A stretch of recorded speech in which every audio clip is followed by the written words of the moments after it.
عليك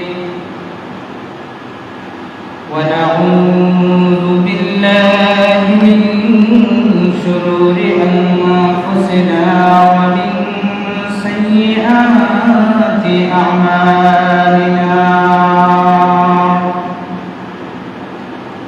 من يهده الله فلا مضل له ومن يضلله فلا هادي له ونشهد أن لا إله إلا الله وحده لا شريك له ونشهد أن سيدنا وسندنا وحبيبنا وحبيب ربنا وطبيبنا وطبيب قلوبنا ومولانا محمدا عبده ورسوله الذي أرسله بالحق بشيرا ونذيرا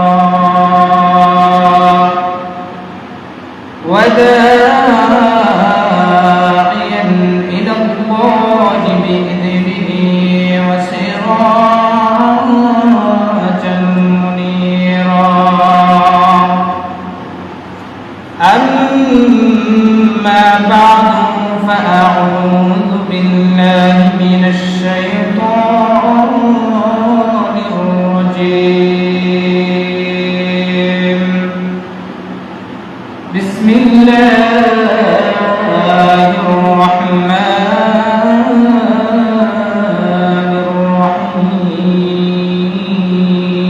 الرحيم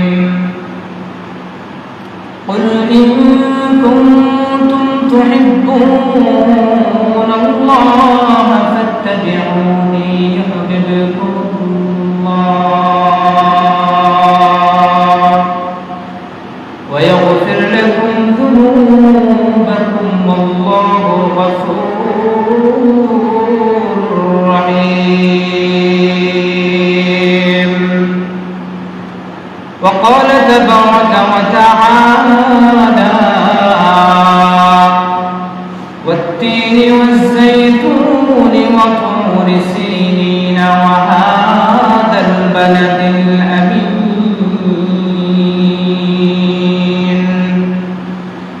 وقال النبي صلى الله عليه وسلم من حج فزار قبري بعد موتي كان كمن زارني في حياتي أو كما قال النبي عليه الصلاة والسلام صدق الله مولانا العظيم وصدق رسوله النبي الكريم ونحن على ذلك من الشاهدين والشاكرين والذاكرين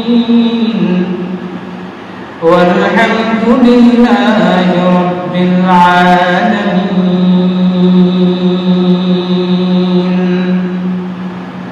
اللهم صل على محمد وعلى آل محمد كما صليت على إبراهيم وعلى آل إبراهيم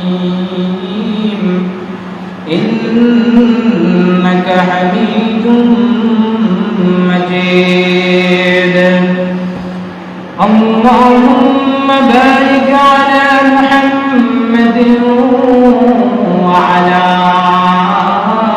آل محمد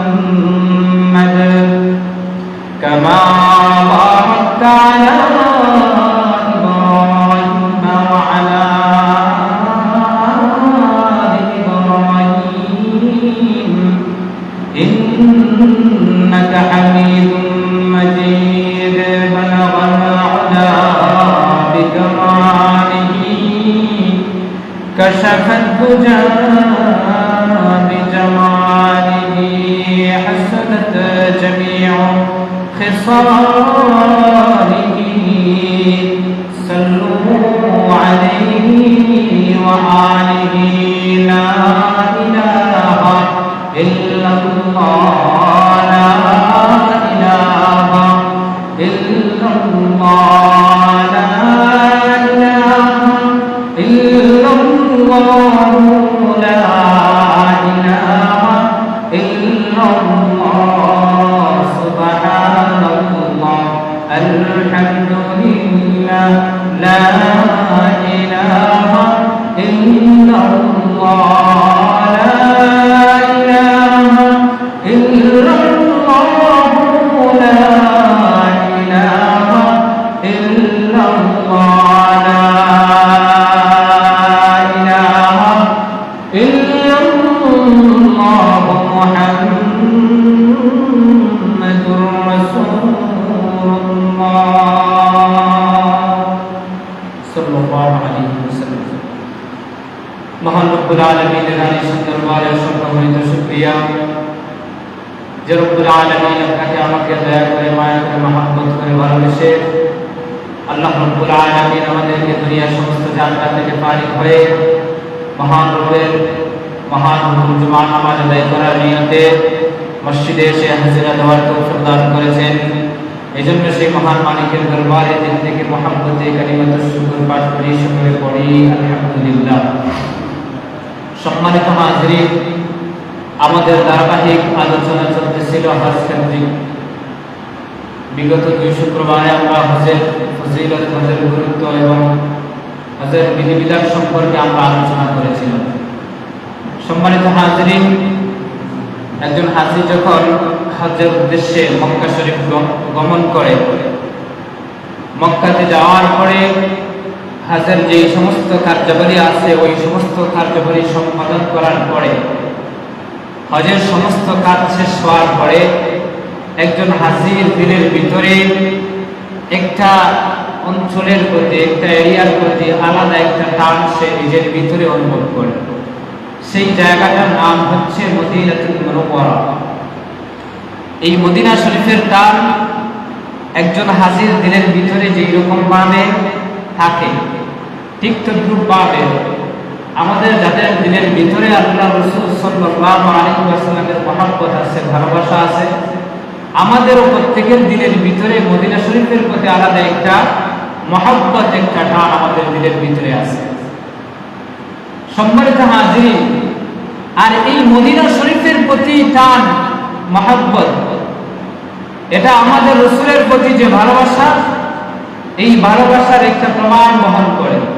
কারণ এই মদিনা শরীফের মধ্যেই শায়িত আছেন আপনার আমার আকা, আপনার আমার প্রমাসপদ মহব্বতের, আপনার আমার নবী সাইয়্যিদুল কাউনাইন ওয়াস সাকালাইন মুহাম্মদ আরবি সাল্লাল্লাহু আলাইহি ওয়াসাল্লাম। সম্মানিত হাজিরিন, দুনিয়ার দিকে লক্ষ্য করলে কখনো কখনো দেখা যায় একজন মানুষের জন্মস্থানের তুলনায় অনেক সময় তার বসবাসের যে জায়গাটা, বাসস্থানের জায়গাটা কখনো কখনো গুরুত্বপূর্ণ হয়ে যায়। এজন্য দেখা যায় আমাদের কারো কারো এমন পাওয়া যায় যাদের জন্মস্থান অন্য এলাকার মধ্যে, কিন্তু বাসস্থান যে এলাকার মধ্যে, এই বাসস্থানের কারণে এই এলাকাটা জন্মস্থানের তুলনায় তার কাছে গুরুত্বপূর্ণ হয়ে যায়। হয়তো বা বছরে মাঝে মধ্যে কখনো কখনো সে তার জন্মস্থানের মধ্যে যায় দেখার জন্য, আত্মীয় স্বজনের সাথে সাক্ষাতের জন্য, কিন্তু যেখানে সে বসবাস করে ওই জায়গাটাতে কিন্তু বছরের অধিকাংশ সময় সে পার করে দেয়। এই জায়গাটা তার কাছে বসবাসের কারণেই গুরুত্বপূর্ণ হয়ে ওঠে। ঠিক তদ্রূপভাবে আল্লাহ রাসূল সাল্লাল্লাহু আলাইহি ওয়াসাল্লামের জন্মস্থান হলো মক্কায়। মক্কা শরীফে আল্লাহ রাসূল সাল্লাল্লাহু আলাইহি ওয়াসাল্লাম জন্মগ্রহণ করেছিলেন। হিজরতের কারণে আল্লাহ রাসূল সাল্লাল্লাহু আলাইহি ওয়াসাল্লাম মক্কা ছেড়ে মদিনার মধ্যে গমন করেন। এই মদিনার মধ্যে যাওয়ার পরেই এই মদিনার মধ্যে আল্লাহ রাসূল সাল্লাল্লাহু আলাইহি ওয়াসাল্লামের জীবনের শেষ দিকের যেই 10টা বছর, এই 10টা বছর অতিক্রম করার কারণে এমনকি আজও আল্লাহ রাসূল সাল্লাল্লাহু আলাইহি ওয়াসাল্লামের রওজা আতহার যে জায়গার মধ্যে, যেই অঞ্চলের মধ্যে অবস্থিত, সেটা হলো মদিনা মুনাওয়ারা। এই মদিনা মুনাওয়ারার আল্লাহ রাসূল সাল্লাল্লাহু আলাইহি ওয়াসাল্লামের জীবনের শেষ সময় পার করেছিলেন, এমনকি তার শেষ ঠিকানাও এই মদিনার মধ্যে অবস্থিত। এই জন্য মক্কা শরীফের পাশাপাশি আল্লাহ রাসূল সাল্লাল্লাহু আলাইহি ওয়াসাল্লামের এই মদফুরে তার এই যে কবর রওজা শরীফ মদিনার মধ্যে থাকার কারণে এই মদিনাটাও কিন্তু গুরুত্বপূর্ণ আমাদের কাছে। সম্মানিত হাজির, আল্লাহ রাসূল সাল্লাল্লাহু আলাইহি ওয়াসাল্লাম দীর্ঘ নবুয়তের পরে দীর্ঘ 13 বছর মদিনার মধ্যে দাওয়াত দেওয়ার পরে যখন মদিনাবাসীদের কাফির কুফফারদের নির্যাতনের স্টিমুলার চতুর্দিকে আল্লাহ রাসূল সাল্লাল্লাহু আলাইহি ওয়াসাল্লামের উপর চালানো হয়, তখন আল্লাহ রাব্বুল আলামিন আল্লাহ রাসূল সাল্লাল্লাহু আলাইহি ওয়াসাল্লামকে ওহী মারফতে জানায় দেন যে আপনাকে অচিরেই মক্কা ছেড়ে হিজরত করতে হবে। যখনই আল্লাহ রাসূল সাল্লাল্লাহু আলাইহি ওয়াসাল্লামকে জানায় দেওয়া হয় হিজরতের কথা, তখন আল্লাহ রাসূল সাল্লাল্লাহু আলাইহি ওয়াসাল্লাম বিশেষভাবে 3টা জায়গার জন্য দোয়া করেছিলেন যে আল্লাহ তাআলার পক্ষ থেকে যখনই হিজরতের আদেশ হবে যেন এই 3 জায়গার মধ্যে থেকে কোনো এক জায়গার মধ্যে যেন তাকে হিজরতের আদেশ করা হয়। এর মধ্যে উল্লেখযোগ্য একটা জায়গার নাম, সেটা হলো মদিনা মুনাওয়ারা, যেটাকে তৎকালীন সময়ের মানুষেরা ইয়াসরিব বলে সম্বোধন করত। ইয়াসরিব মানে যেটা একটা অভিশপ্ত শহর বলে মানুষ সম্বোধন করত। কেন? তৎকালীন সময়ে মদিনার আবহাওয়া এতটা ভালো ছিল না, এর পরিবেশ এতটা ভালো ছিল না।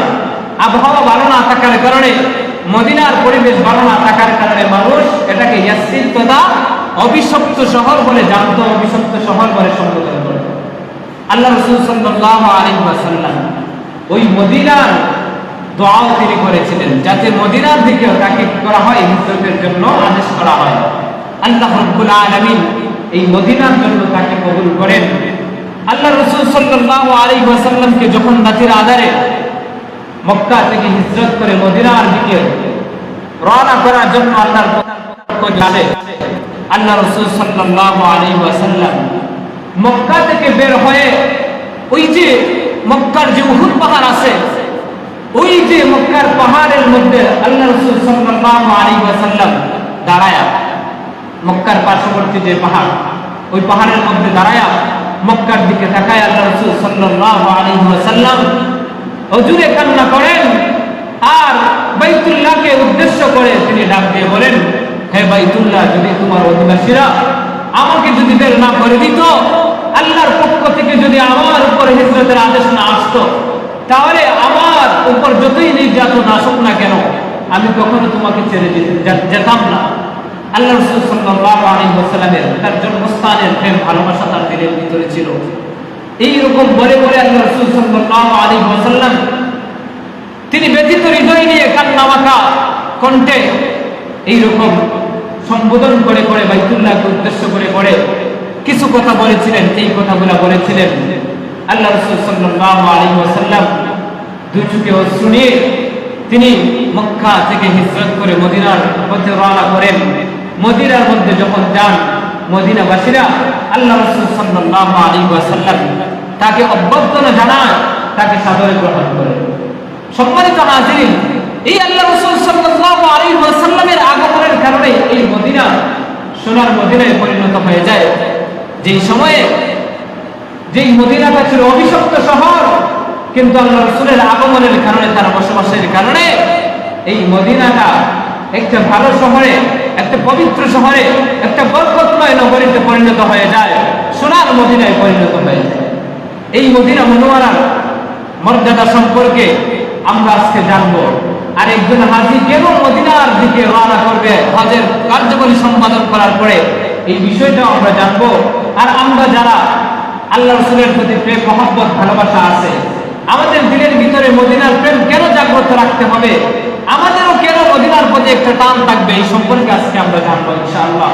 সম্মানিত হাজিরিন, বলতেছিলাম আল্লাহ রাসূল সাল্লাল্লাহু আলাইহি ওয়াসাল্লাম যখন মদিনার মধ্যে যান, মদিনার মধ্যে যাওয়ার পরে সর্বপ্রথম আল্লাহ রাসূলের যে উপস্থিতিটা, যে উটনিটা, কাসওয়া নামে যে উটনি ছিল, এই উটনি যে জায়গার মধ্যে উঠা গিয়ে অবস্থান করে থামে, ওই জায়গার মধ্যে আল্লাহ রাসূল সাল্লাল্লাহু আলাইহি ওয়াসাল্লাম সর্বপ্রথমই তিনি প্রথম যে কাজের প্রতি মনোনিবেশ করেন সেটা হলো মসজিদ নির্মাণ। মসজিদ নির্মাণের প্রতি তিনি মনোনিবেশ করেন। এখান থেকে আমাদের জন্য, মুসলমানদের জন্য একটা শিক্ষণীয় বিষয়, সেটা হলো আপনি মুসলমান, আমি যেখানে যাই না কেন, যেই জায়গার মধ্যে গিয়ে আমি বসবাস করব, আমাদের আধিপত্য বিস্তার হবে, আমাদের যে বাসস্থানের জায়গাটা হবে, সেখানে গিয়ে আমাদের সর্বপ্রথম টার্গেট থাকবে, যদি মসজিদ না থাকে তাহলে মসজিদের ব্যবস্থাপনা করা। এই মসজিদের শুধু ব্যবস্থাপনা করলেই যে হবে এমন না, বরং মসজিদের রক্ষণাবেক্ষণ এটাও কিন্তু আমাদের সবার উপর দায়িত্ব। কারণ এই মসজিদ আপনার আমার কারো ব্যক্তিগত ঘর নয়, এটা হচ্ছে আল্লাহ তাআলার ঘর। আর এই আল্লাহ তাআলার ঘরের দায়িত্ব কাদের উপর? আমাদের মুসলমান যারা আছে তাদের উপর। কারণ এটা আমাদের জন্যই নির্মিত। আমরা এখানে এসে আল্লাহ তাআলার ইবাদত বন্দেগী করব, নামাজ আদায় করব, রোজাদারি করব আল্লাহ তাআলার কাছে। এজন্য এটা রক্ষণাবেক্ষণের দায়িত্ব শুধু আমাদের ব্যক্তিগত একজনের না। এজন্য কেউ যদি বলে যে এই মসজিদ আমার ব্যক্তিগত, কেউ আসতে পারবে না, কেউ বাধা যদি দেওয়া হয়, তাহলে উলামায়ে কেরাম বলেন, ফুকাহায়ে কেরাম বলেন, এই মসজিদের মধ্যে জুমার নামাজই হবে না, সহিহ হবে না। এজন্য মসজিদের মধ্যে, মসজিদ যেহেতু আল্লাহর ঘর, ইজনে আম টাকা লাগে, যে কারো আসার অনুমতি আছে, মুসলমান যে কেউ এসে নামাজ পড়তে পারে। এটা হচ্ছে একজন মুসলমান, সে শুধু মসজিদ নির্মাণ করলে হবে না, বরং এর যে আবাদও করতে হবে। আবাদ কিভাবে হয়? রক্ষণাবেক্ষণ করা, নামাজ আদায় করা। এখন যদি মসজিদ শুধু নির্মাণ করা হয়, কিন্তু মুসল্লির যদি অভাব হয়, মুসল্লি যদি না থাকে, শুধু মসজিদই একটা সুন্দর করে টাইলস দিয়ে সুসজ্জিত করে আমি সাজায় রাখলাম, রং বেরঙের বাতি জ্বালায় রাখলাম, কিন্তু দেখা যায় যে মুসল্লি যদি একজন দুজন না হয়, তাহলে এই মসজিদের কোনো ফায়দা নাই। সম্মানিত হাজির, যেরকম আমাদের মুসলমানদের মসজিদের দরকার আছে, পাশাপাশি মুসল্লিদের দরকার আছে। মুসল্লিদের মাধ্যমে আমাদের মসজিদগুলোকে আবাদ করতে হবে। সম্মানিত হাজির, দেখা গেল আল্লাহ রাসূল সাল্লাল্লাহু আলাইহি ওয়াসাল্লাম মদিনার মধ্যে যাওয়ার পরে সর্বপ্রথম তিনি কি করলেন? মসজিদ নির্মাণ কাজে তিনি মনোনিবেশ করলেন। হাদিসে পাকের মধ্যে ওই কথাটাই এসেছে। হযরত আনাস ইবনে মালিক রাদিয়াল্লাহু তাআলা আনহু থেকে বর্ণিত riwayat, আল্লাহর হাবিব সাল্লাল্লাহু আলাইহি ওয়াসাল্লাম বলেন, তিনি বলেন, হযরত আনাস বলেন, কাদিমান নবী সাল্লাল্লাহু আলাইহি ওয়াসাল্লাম আল-মদিনা। হযরত আনাস ইবনে মালিক রাদিয়াল্লাহু তাআলা আনহু বলেন, আল্লাহর হাবিব সাল্লাল্লাহু আলাইহি ওয়াসাল্লাম যখন হিজরত করে মক্কা থেকে মদিনার মধ্যে আগমন করেন, মদিনার মধ্যে আগমন করার পরে ওয়া আমারা বিবিনাইল মসজিদ, মদিনা মুনাওয়ারায় আসার পরে সর্বপ্রথম তিনি মসজিদ নির্মাণের জন্য সাহাবায়ে কেরামদেরকে আদেশ করেন। ফাকালা ইয়া বানি নাজ্জার, আল্লাহর হাবিব যে জায়গার মধ্যে মসজিদ নির্মাণের জন্য তিনি নিয়ত করেন, ওই জায়গাটা ছিল বনু নাজ্জার গোত্র। তৎকালীন সময়ে মদিনার মধ্যে একটা গোত্র ছিল বনু নাজ্জার। ওই বনু নাজ্জার গোত্রের মানুষের ছিল কিতাবের মধ্যে লেখা হয়, দুইজন পিতৃহারা এতিম বালকের জায়গা ছিল, যাদের নাম ছিল সাহাল, আরেকজনের নাম ছিল সুহাইল। ওদেরকে তিনি আল্লাহর হাবিব সাল্লাল্লাহু আলাইহি ওয়াসাল্লাম ডাক দেওয়ার পরে আল্লাহর হাবিব বলেন, সামিনুনি, তোমরা আমার কাছ থেকে মসজিদ নির্মাণের জন্য ওই জায়গাটার বিনিময় গ্রহণ করো এবং মসজিদের জন্য ওই জায়গাটাকে আমাকে ওয়াকফ করে দাও, আমার কাছে বিক্রি করে দাও। বনু নাজ্জার গোত্রের অধিবাসী যারা ছিল তারা বলল, ফাকালু লা নাতলুবু সামানাহু ইল্লা ইলাল্লাহ, আমরা আপনার কাছ থেকে মসজিদের জন্য, এই জায়গার জন্য কোনো বিনিময় চাই না, বরং বিনিময় একমাত্র আল্লাহর কাছে চাই। আল্লাহর সন্তুষ্টির জন্য আমরা আপনার কাছে এই জায়গাটা আল্লাহর জন্য বিনা পারিশ্রমিকে, বিনামূল্যে আপনার জন্য আমরা ন্যস্ত করে দিতে চাই। আল্লাহর হাবিব সাল্লাল্লাহু আলাইহি ওয়াসাল্লাম তিনি বললেন যে না, এই জায়গার বিনিময় গ্রহণ করো, বিনিময় ছাড়া আমি মসজিদ নির্মাণ করব না। কিতাবের মধ্যে পাওয়া যায় আল্লাহর হাবিব সাল্লাল্লাহু আলাইহি ওয়াসাল্লাম ওই জায়গাটা 10 দিনার দ্বারা ওই ইতিম বালক যারা আছে ওই বালকদের কাছ থেকে 10 দিনারের বিনিময়ে তিনি খরিদ করলেন। খরিদ করার পরে মসজিদের নির্মাণের কাজ তিনি শুরু করলেন। হাদিসের মধ্যে আছে ওই যে জায়গাটা ছিল ওই জায়গাটার মধ্যে তৎকালীন সময়ে মুশরিক যারা আছে মুশরিকদের কবর ছিল। আল্লাহর হাবিব সাল্লাল্লাহু আলাইহি ওয়াসাল্লাম সাহাবায়ে কেরামদেরকে আদেশ করলেন বা আমারা বিকুবুরিল মুশরিকিনা ফানুবিশা। আল্লাহর হাবিব বলেন ওই যে মুশরিকের কবরগুলো আছে ওইগুলো খুঁড়ো, ওইগুলো খনন করো, খনন করে ধ্বংসাবশেষ যেগুলো আছে ওইগুলো ধরে নিক্ষেপ করো। সাহাবায়ে কেরাম আল্লাহর রাসূল সাল্লাল্লাহু আলাইহি ওয়াসাল্লামের আদেশ অনুযায়ী কবর খোঁড়া শুরু করলেন। সুম্মা বিল খিরাবি ফাসুমিয়াত।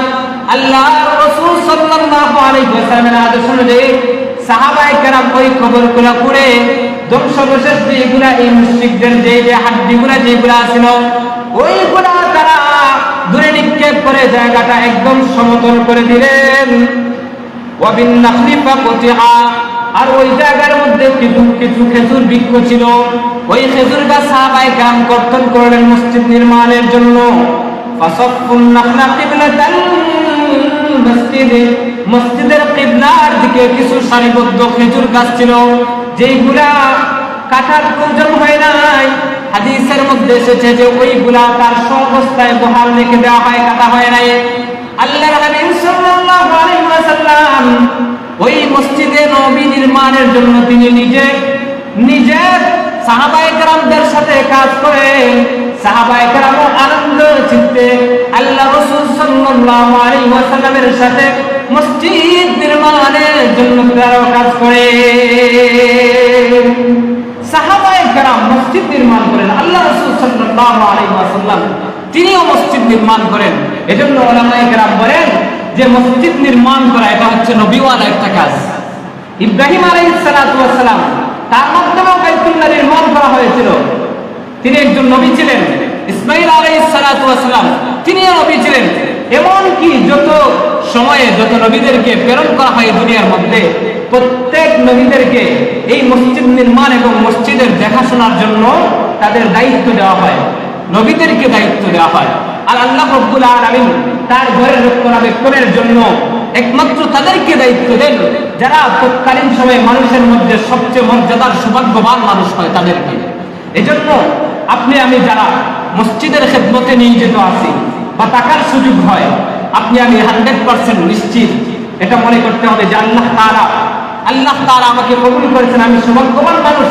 এজন্য আমার মাধ্যমে আল্লাহ তাআলা মসজিদের খেদমত নেওয়াই গেছেন। কারণ মসজিদের খেদমত যে কেউ করতে পারে না, যাদেরকে আল্লাহ তাআলা বিশেষভাবে মনোনীত করেন, যাদেরকে আল্লাহ তাআলা এই সৌভাগ্য দান করেন, একমাত্র তারাই মসজিদের রক্ষণাবেক্ষণ করতে পারে, মসজিদের খাদিম হিসেবে থাকতে পারে। সম্মানিত হাজিরিন, যেহেতু এই মসজিদের রক্ষণাবেক্ষণ, এই মসজিদের নির্মাণ এইগুলা হচ্ছে নবীওয়ালা কাজ, এজন্য আমরা সবসময় মসজিদের দেখাশোনা, মসজিদের আবাদের ক্ষেত্রে, মসজিদের নির্মাণের ক্ষেত্রে, মসজিদের যে হাজত, এই হাজত পূরণের ক্ষেত্রে আমরা সবসময় সজাগ দৃষ্টি রাখবো। এর মাধ্যমে আপনি আমি সৌভাগ্যবান বান্দার অন্তর্ভুক্ত আপনি আমি হতে পারবো, আল্লাহ তাআলার একদম কাছের বান্দাতে আপনি আমি রূপান্তরিত হতে পারবো। এটা হচ্ছে আমাদের জন্য সহজ একটা মাধ্যম। সম্মানিত হাজিরিন, আল্লাহ রাসূল সাল্লাল্লাহু আলাইহি ওয়াসাল্লাম মদিনার মধ্যে যান। মদিনার মধ্যে যাওয়ার পরে সর্বপ্রথম মসজিদ নির্মাণ করেন।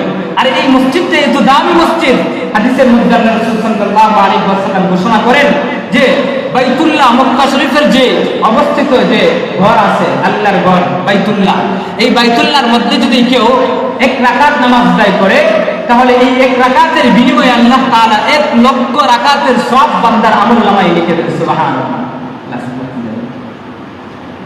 আর মসজিদে নববীর যে মসজিদ মদিনার মধ্যে, এই মসজিদে নববীর মধ্যে কেউ যদি 1 রাকাত নামাজ আদায় করে, হাদিসের মধ্যে আল্লাহ রাসূল সাল্লাল্লাহু আলাইহি ওয়াসাল্লাম বলেন 1 রাকাতে 1000 মতান্তরে 50,000 রাকাতের সওয়াব আল্লাহ তাআলা আমলনামার মধ্যে লিখে দেন। সম্মানিত হাজিরিন, এজন্য আপনি আমি এই সৌভাগ্য গ্রহণের জন্য আপনার আমার যাদের তৌফিক হয় মদিনা যাওয়ার, আমরা যাব।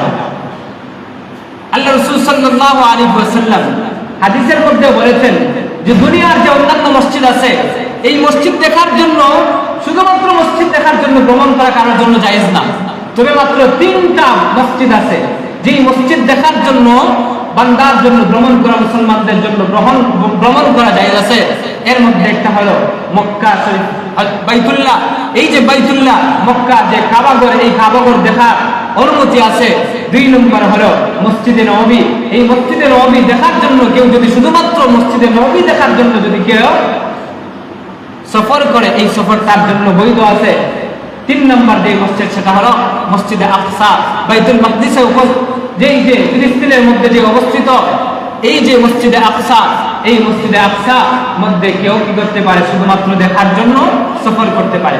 সম্মানিত হাজির, এই জন্য আপনার আমার যাদের সুযোগ আছে, আপনি আমি ওই মদিনার মধ্যে যাব, মসজিদে নববীর মধ্যে গিয়ে নামাজ আদায় করব। কারণ 1 রাকাতে আমাদের জন্য 1 রাকাত নামাজ আদায় করলে 1000 মতান্তরে 50,000 রাকাতের সওয়াব। শুধুমাত্র এই জন্য যে যাব এমন না, বরং এই মদিনার সাথে আমাদের আলাদা একটা দ্বীনের আত্মিক একটা সম্পর্ক আছে, দ্বীনের তাআল্লুক আছে। কেন? কারণ ওই মদিনা শরীফের মধ্যে শুয়ে আছেন আপনার আমার নবী মুহাম্মদুর রাসূলুল্লাহ সাল্লাল্লাহু আলাইহি ওয়াসাল্লাম। আল্লাহ রাসূল সাল্লাল্লাহু আলাইহি ওয়াসাল্লাম এখানে শুয়ে আছেন। এজন্য আল্লাহ রাসূল সাল্লাল্লাহু আলাইহি ওয়াসাল্লামের রওজা খাস জিয়ারতের জন্য আপনি আমি ভ্রমণ করব। কারণ হাদিসের মধ্যে আল্লাহ রাসূল সাল্লাল্লাহু আলাইহি ওয়াসাল্লাম বলেছেন, মান হাজ্জা লিল্লাহ, যে লোকটা আল্লাহ তাআলার উদ্দেশ্যে হজ আদায় করলো, হজ আদায় করার পরে পাশাপাশি সুম্মা জারানি কবরি, হজ আদায় করার পরে মক্কা থেকে মদিনার মধ্যে ভ্রমণ করে আমি রাসূলের রওজা আখারের পাশে দাঁড়ায় জিয়ারত করলো। আল্লাহর হাবিব সাল্লাল্লাহু আলাইহি ওয়াসাল্লাম বলেন, কামান জারানি ফি হায়াতি, আমার ওই উম্মতদের আমি রাসূলের সাথে জীবিত অবস্থায় যেন মুলাকাত করলো। কারণ আহলে সুন্নাত ওয়াল জামাতের আকীদা হলো প্রত্যেক আম্বিয়া کرام তাদের কবরের মধ্যে, রওজা খানের মধ্যে সশরীরে জীবিত অবস্থায় আছেন। কোন ইমানদার বান্দা-বান্দি যখন আল্লাহর রাসূলের রওজা খানের পাশে দাঁড়ায় আসে, যখন সালাত সালাম প্রেরণ করে, আল্লাহ রাসূল সাল্লাল্লাহু আলাইহি ওয়াসাল্লাম হাদিসের মধ্যে 1400 বছর আগে ঘোষণা করে গিয়েছেন যে যখন আমার ইন্তেকালের পরে আমার কোন উম্মত আমি রাসূলের রওজা খানের পাশে দাঁড়ায় যখন সালাত সালাম প্রেরণ করবে, আমি রাসূল যেন তার সালাত এবং সালামকে আমি আমার সকালে শুনতে পাই। সুবহানাল্লাহ। সুতরাং যেহেতু আল্লাহ রাসূল সাল্লাল্লাহু আলাইহি ওয়াসাল্লামের সাথে আমাদের একটা সাক্ষাতের মাধ্যম হলো আল্লাহ রাসূলের রওজা খার জিয়ারত করা, এজন্য একজন হাজী সে হজ আদায় করার পরে সে রওজা খারের দিকে গমন করবে। পাশাপাশি আপনার আমার দিলের ভিতরেও তামান্না থাকবে, আপনার আমার যদি কখনো জীবনে এরকম সুযোগ হয়, তাহলে আপনিও আমিও মদিনা শরীফের মধ্যে যাব, মসজিদে নববীর মধ্যে আমি 2 রাকাত নফল নামাজ আদায় করার চেষ্টা করব। পাশাপাশি আল্লাহ রাসূল সাল্লাল্লাহু আলাইহি ওয়াসাল্লামের রওজা খানের পাশে দাঁড়ায়া আবেগ মাখা কণ্ঠে আমি আল্লাহ রাসূলের উদ্দেশ্যে সালাত সালাম প্রেরণ করব। অন্য riwayat-এর মধ্যে আল্লাহর হাবিব সাল্লাল্লাহু আলাইহি ওয়াসাল্লাম বলেন যে আমার উম্মত আমি রাসূলের রওজা খানের পাশে দাঁড়ায়া সালাত সালাম প্রেরণ করবে, যেই উম্মত আমি রাসূলের রওজাকে জিয়ারত করবে, আমি রাসূল ওয়াদা দিলাম আমার ওই উম্মতের জন্য কাল হাসরের ময়দানে সুপারিশ করা আমার জন্য ওয়াজিব হয়ে যায়। সুবহানাল্লাহ। রওজা খান জিয়ারত করে আল্লাহ রাসূল সাল্লাল্লাহু আলাইহি ওয়াসাল্লাম আপনার আমার জন্য কি করবেন? সুপারিশ করবেন। সম্মানিত হাজিরিন, এজন্য আল্লাহ রাসূল সাল্লাল্লাহু আলাইহি ওয়াসাল্লাম আমাদেরকে আদেশ করেছেন, আমাদের মধ্যে যাদের সামর্থ্য আছে যে মদিনা মনোয়ারার মধ্যে গিয়ে ওইখানে জীবন বসবাসের আমাদের যাদের সুযোগ আছে, সামর্থ্য আছে, আল্লাহ রাসূল সাল্লাল্লাহু আলাইহি ওয়াসাল্লাম বলেন সে যেন মদিনার মধ্যে যায়, সেই জন্য মদিনার মধ্যে যাইয়া ওইখানে বসবাস করে, ওইখানে যেন মদিনার মধ্যে ইন্তেকাল সে নেমে করে। কারণ যেই লোকটা মদিনার মধ্যে মারা যায়, ওই মদিনার মধ্যে যারা মারা যাবে, আল্লাহ রাসূল সাল্লাল্লাহু আলাইহি ওয়াসাল্লামের রওজার ধারের পাশে যাদের কবর হবে, এই সমস্ত মানুষরাই কাল কিয়ামতের দিন ময়দানে মাহশারের মধ্যে সর্বপ্রথম আল্লাহ রাসূলের সাথে দাঁড়াবে। তারা দাঁড়াবে। আল্লাহর হাবিব সাল্লাল্লাহু আলাইহি ওয়াসাল্লাম তিনি বলেন, যাদের কবর ওই আমার রওজার ধারের আশেপাশে হবে, মদিনার মধ্যে যাদের কবর হবে, যারা মদিনার মধ্যে মৃত্যুবরণ করবে, ওই সমস্ত মানুষের জন্য আমি আল্লাহ রাসূল কাল হাসরের ময়দানে আমি নিজে তাদের জন্য সুপারিশ করব। এজন্য মদিনার মধ্যে মৃত্যুবরণ করা, মদিনার মধ্যে কবর হওয়া, এটা আপনার আমার জন্য সৌভাগ্যের বিষয়। আল্লাহ রাসূল সাল্লাল্লাহু আলাইহি ওয়াসাল্লামের সুপারিশ পাওয়া আপনার আমার জন্য একটা সহজ বিষয়। আজকে আমাদের মধ্যে ইউরোপ কান্ট্রিতে আমরা স্থায়ীভাবে বসবাসের জন্য আমরা দিলের ভিতরে ইচ্ছা আমরা লালন করি। আমাদের প্রত্যেকের দিলের ভিতরে থাকে আমার কখন সামর্থ্য হবে, সামর্থ্য হওয়ার পরে আমি ইউরোপ কান্ট্রিতে আমি চলে যাব, আমি আমেরিকায়, আমি লন্ডনে চলে যাব, সেখানে গিয়ে আমি স্থায়ী বসবাস করব, গ্রিন কার্ড পাবো, গ্রিন কার্ড পাওয়ার পরে আমি আমার ফ্যামিলি নিয়ে বসবাস করব। এটা কিন্তু এই যে স্থায়ী বসবাসের জন্য এই যে ইউরোপ কান্ট্রি যেগুলো হচ্ছে বিধর্মী রাষ্ট্র, ওইগুলোতে যাওয়া কোথায় কারণ স্পষ্টভাবে হারাম বলে ফতোয়া জারি করেছেন, ফতোয়া উল্লেখ করেছেন ফতোয়ার কিতাবের মধ্যে। আমরা আমাদের জীবিকার জন্য, আমাদের যে এই যে জীবিকার ব্যয়ের জন্য, টাকা পয়সা রুজির জন্য ইউরোপ কান্ট্রিতে আমরা অস্থায়ীভাবে যেতে পারি, কিন্তু এই যে চিরস্থায়ী থাকার যে মনোভাব, ওইটা একজন মুসলমান সে তার দিলের ভিতরে লালন করতে পারে না। বরং একজন মুসলমান প্রকৃত ইমানদার তার দিলের ভিতরে সে লালন করবে, আমার যদি টাকা পয়সা হয়, আমার যদি সুযোগ হয়, তাহলে আমি মদিনার মধ্যে যাব, মদিনায় গিয়ে ওইখানে চিরস্থায়ী বসবাসের জন্য আমি চিন্তা ফিকির করব। কারণ আল্লাহ রাসূল সাল্লাল্লাহু আলাইহি ওয়াসাল্লাম বলেছেন, ওই মদিনার মধ্যে স্থায়ীভাবে বসবাস করে ওইখানে যদি আমি ইন্তেকাল করতে পারি, ওইখানে যদি আমি মৃত্যুবরণ করতে পারি, আল্লাহ রাসূল সাল্লাল্লাহু আলাইহি ওয়াসাল্লাম ময়দানে মাহশারের মধ্যে ওই সমস্ত মানুষের জন্য আল্লাহ রাব্বুল আলামিনের হাবিব সুপারিশ করবে।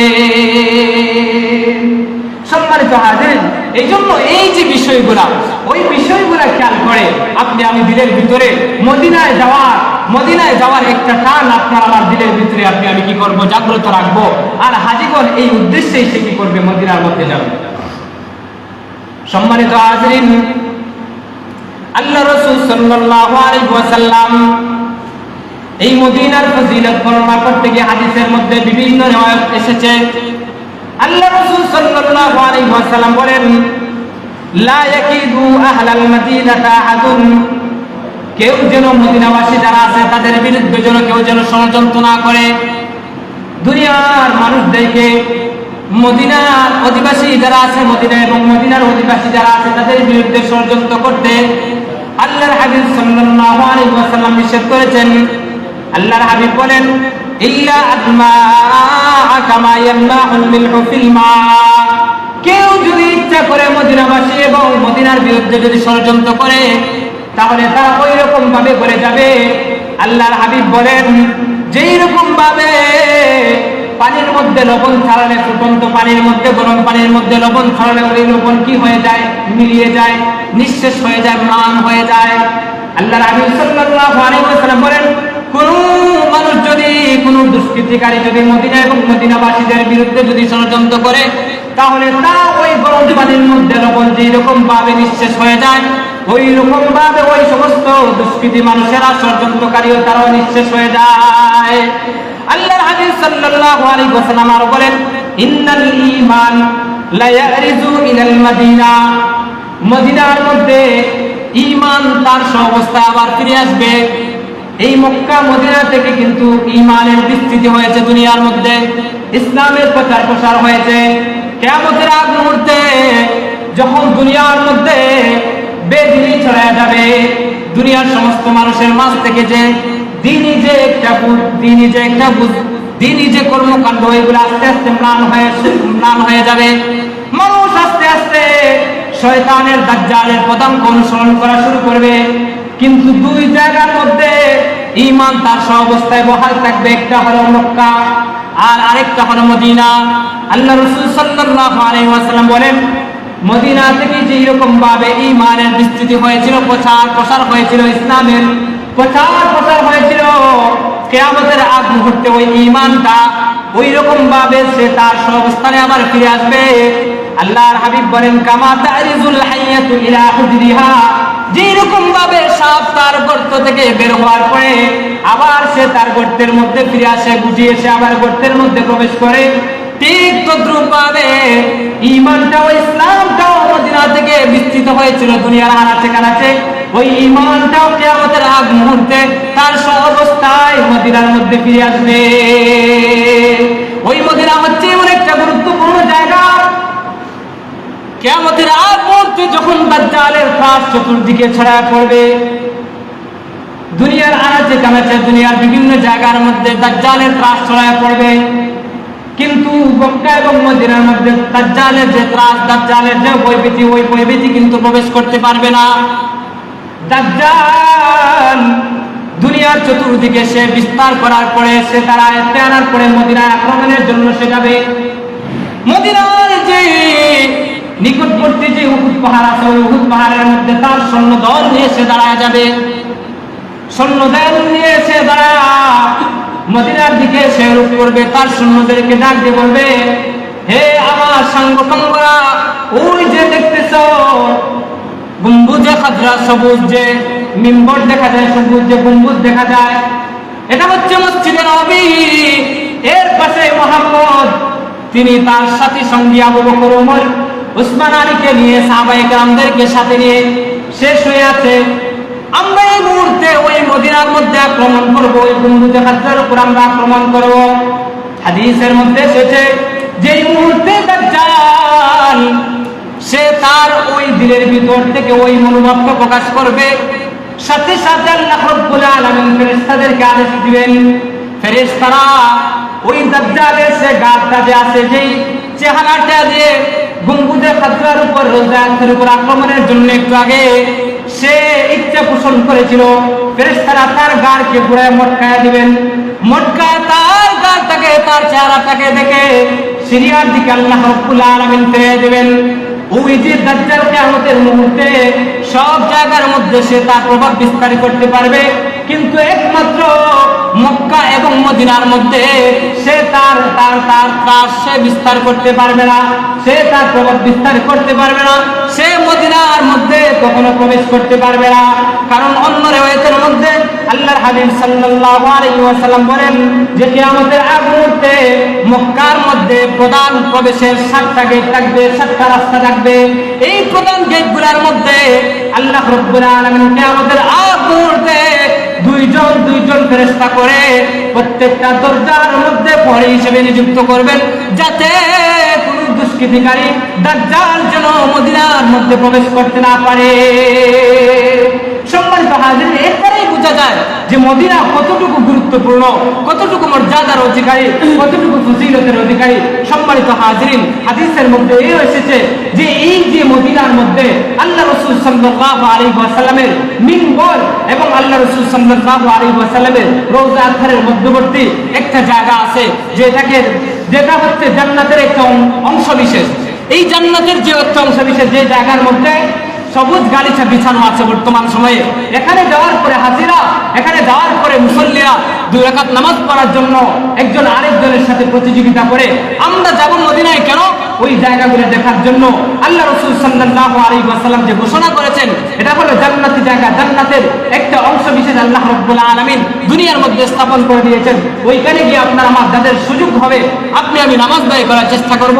পাশাপাশি আপনার আমার এই যে আমাদের প্রত্যেকের মনোবাসনা, সবার যে মদিনা জিয়ারত, আল্লাহ রাসূল সাল্লাল্লাহু আলাইহি ওয়াসাল্লামের রওজা আতহারের জিয়ারতের যে মনোবাসনা, এটা সবার ভিতরে আছে।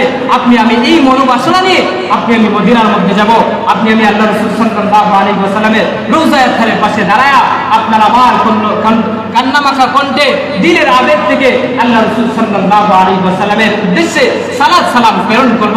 এই জন্যই আপনি আমি মদিনায় যাব। আল্লাহ রাব্বুল আলামিন যেন আমাদেরকে তৌফিক দান করেন। আর যাদের যাওয়ার সুযোগ হবে, যারা হজ্জের উদ্দেশ্যে যাবে, তারা যেন এইরকম মনোভাব নিয়ে আবেগ নিয়ে যেন তারা মদিনার মধ্যে গমন করার আল্লাহ রাব্বুল আলামিন তাদেরকে তৌফিক দান করেন। আমাদেরকেও যেন আল্লাহ রাব্বুল আলামিন ব্যবস্থাপনা করে দেন। ওয়া আখিরু দাওয়ানা আলহামদুলিল্লাহ।